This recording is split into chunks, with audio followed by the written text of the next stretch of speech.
What often repeated cooking tip is actually terrible advice. Every recipe takes longer than it says it will, especially the first time. It seems like I've read and have seen too many that leave garlic in the skillet too long. Like if you're adding it, good.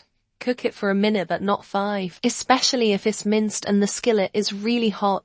You'll burn it otherwise. That you should open a restaurant because you love to cook. Surefire way to both crash and burn financially and end up hating to cook. Sauté onions for 5 to 7 minutes until caramelized. No way they are caramelized that fast.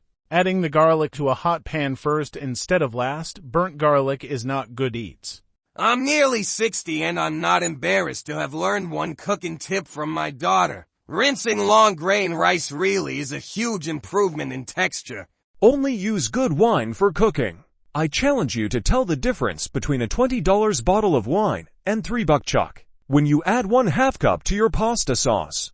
Not everything tastes better in an air fryer. Not saying it's terrible advice to cook pretty much anything and everything in one, because a lot of the time the food tastes good, but not everything. Fold in the cheese. Fresh ingredients are always better, not necessarily. For example, frozen ingredients are better for deep frying or blending than fresh ingredients are. Adding oil to the water prevents pasta from sticking.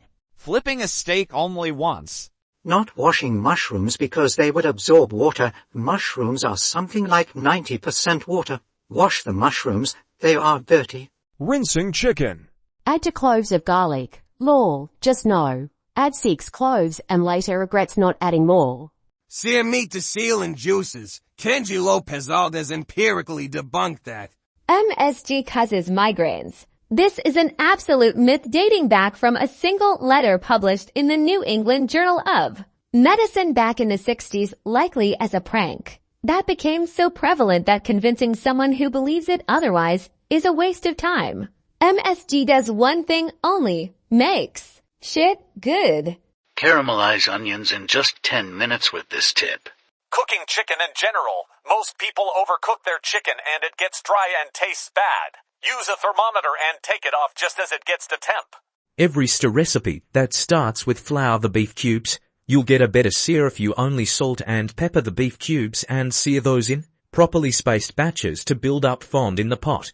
If you flour the beef, the flour will stick to the pot and you're going to burn the fond long before you're done searing everything. I add flour only after I've sautéed a whole bunch of chopped onions to loosen the fond, and then once the flour is slightly toasted, the red wine goes in to make an alarming-looking purple roux that turns nicely into a glorious brown stew after a few hours of simmer time. Garlic go in with or even before onions, way different cook times. Add 1/2 an onion if I am cooking something. It's either a full onion or nothing. I am not about to store a half an onion. Wash chicken.